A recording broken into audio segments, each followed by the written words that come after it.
चलिए अब एक खास चर्चा की बात करते हैं। हम बात करेंगे एक ऐसे दौर की जिसे अक्सर आराम का समय माना जाता है, लेकिन कई बार ये नई शुरुआत का एक मौका भी बन सकता है। जी हाँ, रिटायरमेंट के बाद करियर की प्लानिंग। क्या आप जानते हैं कि अब रिटायरमेंट का मतलब हमेशा काम से छुट्टी नहीं होता है।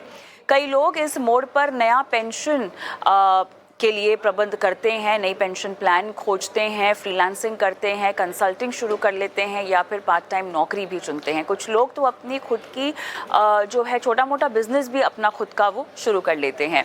अब इस चर्चा में हम कुछ अहम पहलुओं पर बात रखने वाले हैं, चर्चा करने वाले हैं। सबसे पहले तो रिटायरमेंट के बाद नौकरी करने की ज़रूरत आखिर क्यों महसूस होती है, किन सेक्टर्स में सीनियर सिटीजन्स के लिए अब अवसर हैं, पैसों के साथ साथ मानसिक संतुलन और सामाजिक जुड़ाव की अहमियत आखिर क्या होती है। क्या ऐसे काम चुने जो पेंशन से जुड़े या केवल आर्थिक ज़रूरत को ही पूरा करें, और सबसे ज़रूरी, ऐसी नौकरी या काम कैसे चुने जो आपकी उम्र, सेहत और अनुभव के अनुकूल हो। इसी पर विस्तार से बातचीत करते हैं और हमारे साथ जो है ख़ास मेहमान भी जुड़ गए हैं और इन्हीं से तारुफ भी कराएंगे। Aditya Narayan Mishra, MD CEO CLHR services, Vinayak Sapre, financial coach, doctor Pratibha Jain, CEO edu abroad consulting. आप सभी का स्वागत है हमारी इस बेहद खास पेशकश में। तो प्रतिभा जी, वॉरेन बफेट भी रिटायर हो चुके हैं, हालांकि वो अपने फर्म के चेयरमैन बोर्ड पर तो हैं, कमाई तो उनकी जारी है। खैर, उनकी कमाई की तो हम क्या ही बात करें, दुनिया के सबसे लोकप्रिय और one of the most successful investors की हम बात कर रहे हैं। लेकिन देखिए, सीख तो आपको कहीं से भी मिल जाती है और आजकल का दौर तो ऐसा है प्रतिभा, जहाँ पर हम अलग अलग तरह के फंडे रिटायरमेंट को लेकर आए दिन सुनते रहते हैं। कभी फायर हो जाता है, कभी अर्ली रिटायरमेंट हो जाता है। मूल बात यही है कि रिटायरमेंट जो है आज की तारीख में एक ऐसा ही शब्द रह गया है जहाँ पर आप एक नौकरी छोड़ रहे हैं, आप नौकरी छोड़ रहे हैं, आप वो नौकरी में 60 साल तक नहीं रुकना चाहते हैं। क्या हमारा समझना सही है? क्योंकि इस रिटायरमेंट की फेज जिसको हम अभी चर्चा हम कर भी रहे हैं, इसको हम सेकेंड इनिंग के तौर पर भी देख रहे हैं। उसको हम एक एंगल उसका हम वैसे भी ले रहे हैं। सेकेंड इनिंग उन लोगों के लिए ज़्यादा सही बैठता है जो मेरे ख्याल से 60 के बाद कुछ करने की बात कर रहे हैं। लेकिन रिटायरमेंट एज अ फिनोमिना, प्रतिभा, कितना बदला है इन रीसेंट टाइम्स? रिटायरमेंट एकदम बदल गया है क्योंकि आज 60-65 साल के लोग अपने आप को ओल्ड नहीं समझते हैं। वो इनफैक्ट आई फील कि रिटायरमेंट एज अब कुछ रही नहीं गई है, क्योंकि दे आर एक जैसे होता है ना, तब उनमें डिसिप्लिन आ जाता है, उनमें काम करने की लगन होती है, इंटेलिजेंस होती है, एक एक जो यूथनेस जो हमें एक for lack of a better word, वो एक्चुअली 60 प्लस में सबसे ज्यादा होती है। उनमें एक नई ऊर्जा होती है कि भी अब उनको समझ में आता है कि वर्ल्ड कैसे चेंज हो रहा है और हमें अपने ऑर्गेनाइजेशन को और खुद को कैसे चेंज करना है। तो जो सेकंड इनिंग्स है, जो पहले लगता था कि स्लो एंड स्टेडी कुछ काम कर लो, अब जो एटलीस्ट जो हम लोग जो मिल रहे हैं वो और भी अच्छा काम कर रहे हैं, क्योंकि वो अब खाली पैसों के लिए नहीं कर रहे हैं, एक फुलफिलमेंट के लिए कर रहे हैं। एक जो पुराने एक शौक है या एक मन में एक चुभन सी रह जाती है, यार पैसा तो बहुत कमा लिया बट कुछ किया नहीं, एक इम्पैक्ट करने की एक इच्छा होती है। तो आज की तारीख में जब हम कॉर्पोरेट सोशल रिस्पॉन्सिबिलिटी देखते हैं, जो एक गवर्नमेंट ने एक बनाया है, एक रूल कॉर्पोरेट का, वो एक इतना बड़ा एक कैनवस बन गया है जिसमें लोग अपना हुनर, अपना तजुर्बा, अपनी इंटेलिजेंस, जो भी उन्होंने इतने सालों के काम से जोड़ी है, उसका सही उपयोग हो सकता है और इम्पैक्टफुल उपयोग हो सकता है। चाहे वो आज हम देख रहे हैं, एक हॉस्पिटल में मैं गई, वहां पर जो चीफ एडमिनिस्ट्रेशन ऑफिसर था, तीन थे, एक रिटायर्ड प्रिंसिपल थी, एक रिटायर्ड आर्मी के थे और एक रिटायर्ड फार्मा कंपनी के थे। एंड तीनों बखूबी काम कर रहे थे और इतनी एफिशिएंटली वो हॉस्पिटल चल रहा था कि मन कर रहा था वाह, ये काम हुआ ना।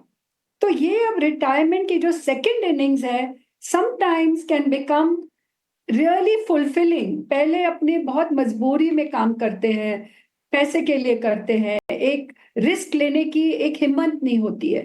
अब फ्रीडम भी है और अपॉर्चुनिटी भी है और इज्जत भी फ्रीडम है। है, मौका है और आपका तजुर्बा भी है जो यहाँ पर बहुत लोगों के काम आ सकता है।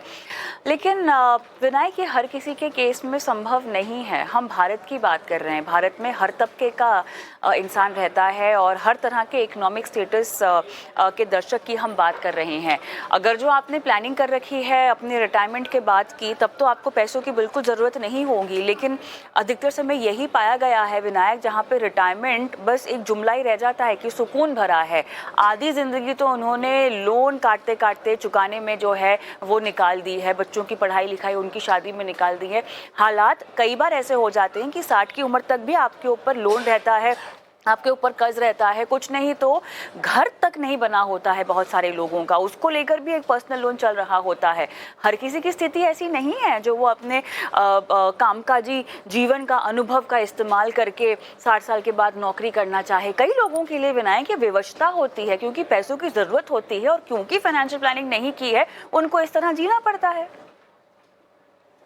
आपने सही बात कही और ये एक्चुअली बहुत गंभीर विषय है। सबसे पहले तो थैंक यू, आपने मुझे यहाँ पे बुलाया आज इस विषय के लिए।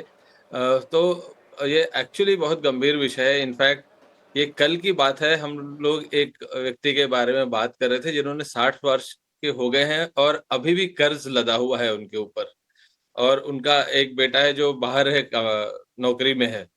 तो कहीं न कहीं वो एक तरीके से डिपेंडेंट है। उसका एक कारण जो मुझे बहुत ज़रूरी लगता है कविता के, हमारे पहले की पीढ़ी, और मैं जब बात कर रहा हूँ हमारे पहले की मतलब हम या आज जो लोग 60 साल के हैं, 60-61 साल के हैं, उन्होंने ना अपने उनके पहले की जो पीढ़ी थी, उनको इस तरह से जूझते हुए नहीं देखा। उसका सबसे बड़ा कारण ये है कि उनका लाइफ़स्टाइल एक्सपेंसेस इतना ज़्यादा नहीं था, उनके एस्पिरेशंस इतने ज़्यादा नहीं थे, महत्वाकांक्षाएँ इतनी ज़्यादा नहीं थी। इस वजह से जब ये खर्च कर रहे थे, तब उनको अंदाज़ा नहीं था शायद कि मेरे ऊपर इतना बड़ा बोझ आ सकता है भविष्य में। तो अब इस वजह से आज भी उनके लिए नौकरी करना एक मजबूरी का सबब बन चुका है। और ये कारण है कि उन्होंने अगर वो पहले थोड़ी फाइनेंशियल प्लानिंग की होती, क्योंकि पिछले 20-22 सालों में, 25 सालों में शिक्षा का जो खर्च है वो बहुत ज़्यादा बढ़ गया है, जो शायद उन्होंने कभी प्रोविज़न नहीं किया होगा अपने बच्चे के लिए जब वो पढ़ा रहे थे, कि आगे भविष्य में शायद ऐसी मुसीबत आ सकती है।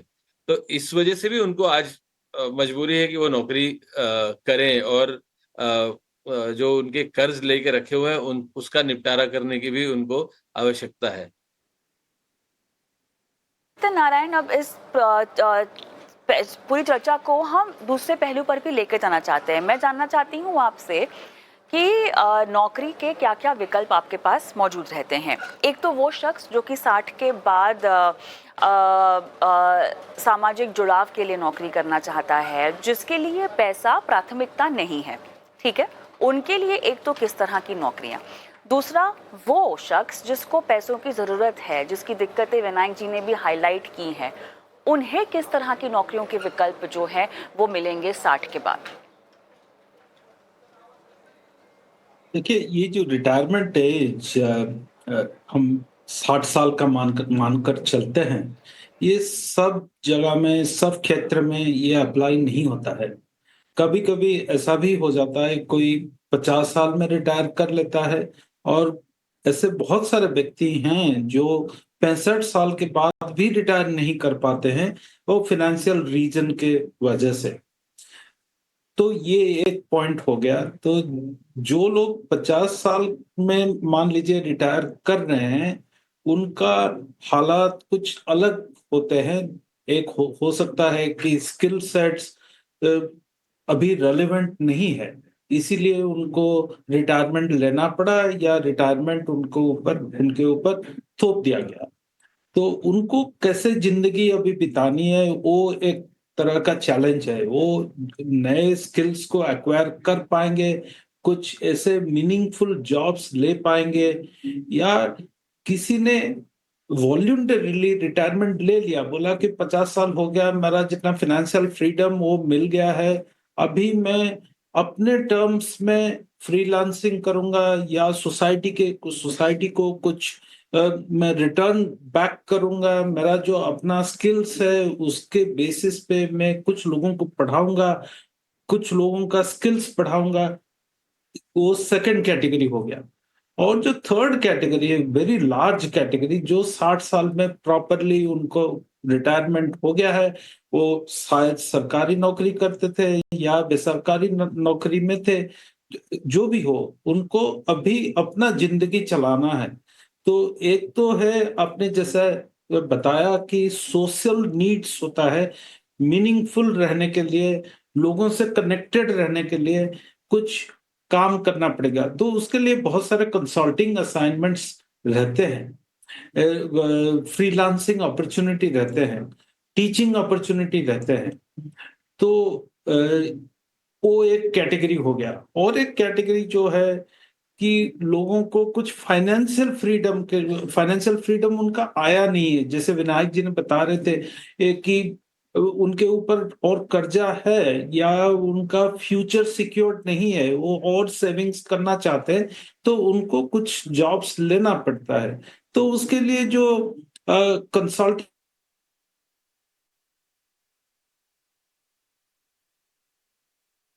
लास्ट पॉइंट एक मैं बताना चाहता हूं कि एंटरप्रेन्योरशिप, उसके लिए कोई आपका एज की कोई एंट्री लेवल एज का क्राइटेरिया कुछ नहीं रहता है। आपके दिमाग में आइडिया रहना चाहिए, आपका एजिलिटी रहना चाहिए, बिजनेस का एक्यूमेन रहना चाहिए, कुछ बिल्डअप करने का वो जोश अपने अपने पास रहना चाहिए। अभी रिसेंटली लास्ट वीक ही मैं देख रहा था, किसी ने 91 इयर्स ऑफ एज में एक बिजनेस उन्होंने स्टार्ट किया है, और अभी उनका अभी एज 98 ईयर्स है। मतलब इतना उनके अंदर उतना डिटर्मिनेशन है, पैशन है कि वो बिजनेस भी कर पा रही हैं।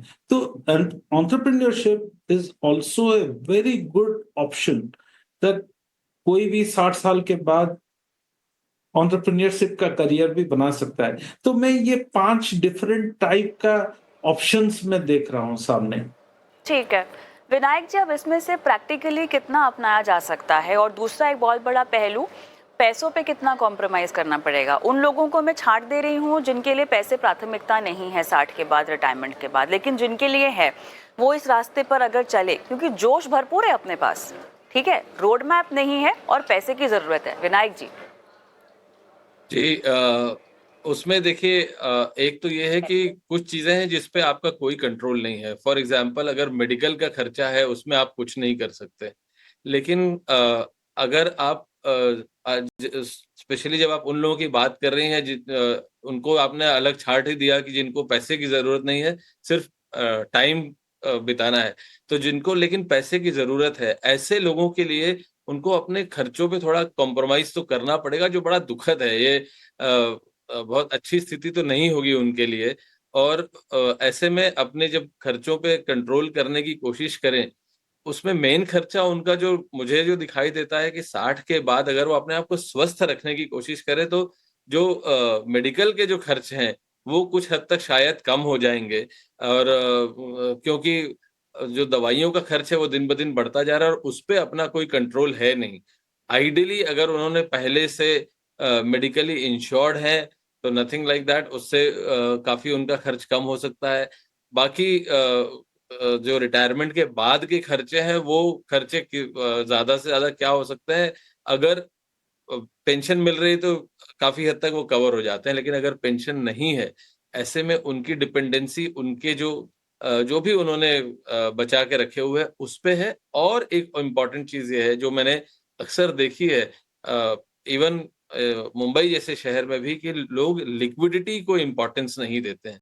60 साल के बाद जैसे जैसे, मैं तो कहता हूँ कि 50 के बाद जैसे जैसे आपकी उम्र बढ़ती चली जाए, 50 के बाद आपको फाइनेंशियल एसेट्स की तरफ बढ़ना चाहिए ज्यादा, बजाय रियल एसेट्स में रखने के, ताकि जब जरूरत पड़े तब वो पैसा आप पार्शियली निकाल सके। फाइनेंशियल एसेट की एक बहुत इंपॉर्टेंट चीज जो लोग भूल जाते हैं, वो ये है कि आप पार्शियल विड्रॉल भी कर सकते हैं, जो कि बहुत बहुत ही स्ट्रांग पॉइंट है फाइनेंशियल एसेट का।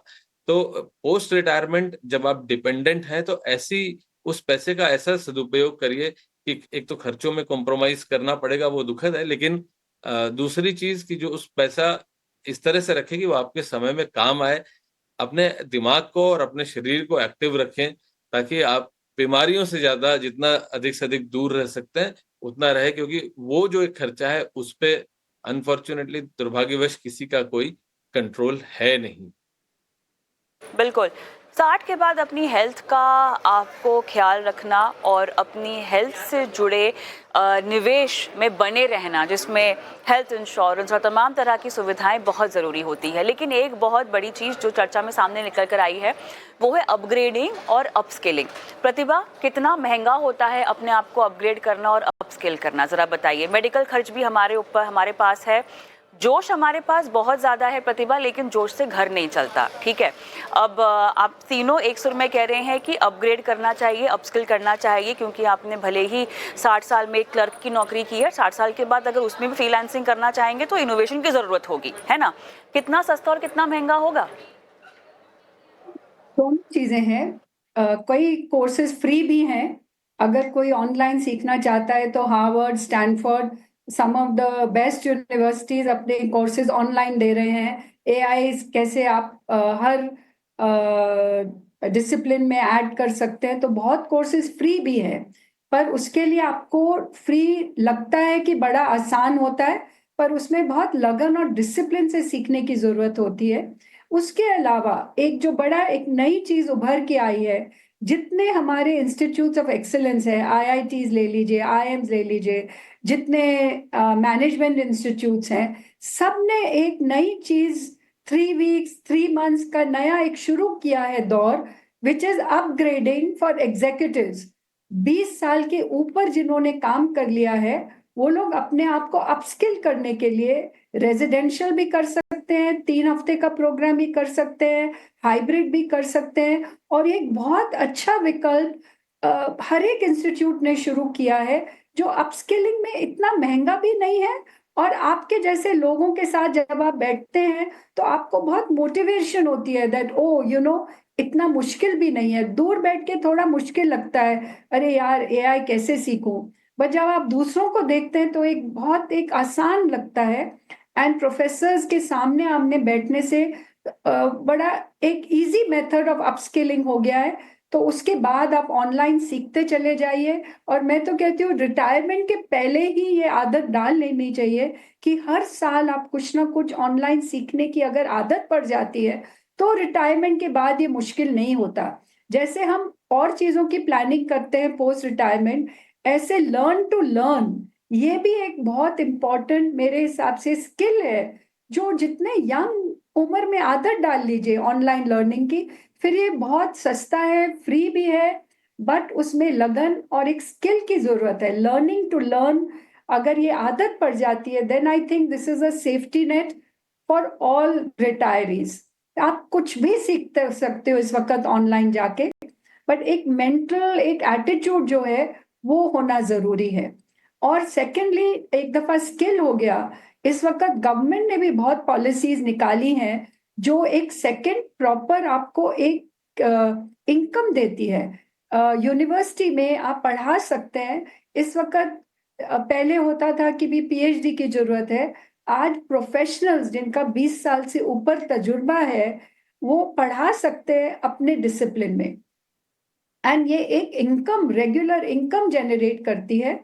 और स्टेट और प्राइवेट यूनिवर्सिटीज अब अच्छा पैसा देते हैं आपके आपके हुनर के लिए और आपकी स्किल के लिए पढ़ाने में। एंड ये एक प्रॉपर लेक्चररशिप की पोजीशन है, तो उसमें एक सिक्योरिटी भी है, रेगुलरिटी भी है। पैसा बहुत ज्यादा नहीं होगा, बट एक रेगुलर इनकम आप बांध सकते हैं। ट्रेनिंग, कंसल्टिंग, आज या जितने यंग लोग होते हैं जो आपके सेक्टर को ज्वाइन करना चाहते हैं, वो भी आपसे सीखने के लिए आपको पैसे देने को तैयार है। तो आप अपने हुनर और अपने एक्सपीरियंस को आप अगर मेंटरशिप कंसल्टेंट भी बनाए तो भी उसकी एक बहुत ज्यादा कीमत भी है और एक रेगुलर इनकम भी जनरेट हो सकती है। तो ऐसा नहीं है कि आपको एक बंधे हुए नौकरी ही जरूरी है। अगर वो जरूरी है तो आपके पास बहुत विकल्प हैं। आप पार्ट टाइम टीचिंग कर सकते हैं, मेंटरिंग कर सकते हैं, एंड अगर आप एंटरप्रेन्योर हैं तो उसके तो बहुत ही बट अपस्किलिंग के लिए आप आईआईएम्स, आईआईटीज सब ने शुरू कर दिया है, हर कॉलेज शुरू कर रहा है what we call continuity of learning.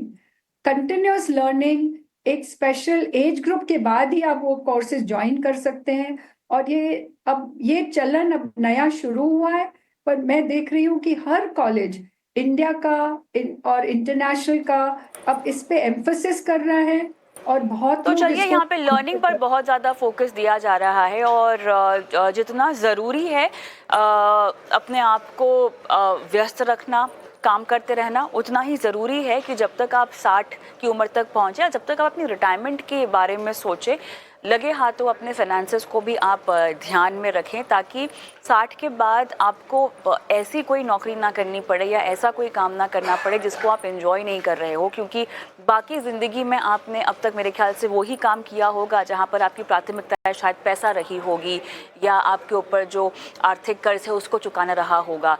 तो 60 जैसे कि हम रिटायरमेंट की सेकेंड इनिंग इसको बोल रहे हैं, ये सेकेंड इनिंग वाकई में सुकून भरी होनी चाहिए, बशर्त है कि आप थोड़ा सा ध्यान दें और प्लानिंग से आगे बढ़ें। बहुत बहुत धन्यवाद आप तीनों का इस खास चर्चा में आपने शिरकत की और दर्शकों को समझाया कि आगे कैसे बढ़ना चाहिए रिटायरमेंट प्लान को लेकर। और इसी के साथ मुझे भी इस चर्चा में इजाज़त दें, लेकिन जाते जाते आपको छोड़े जा रहे हैं हमारे व्हाट्सएप नंबर के साथ, जहाँ पर अपने सवाल आप हम तक पहुँचा सकते हैं। नमस्कार।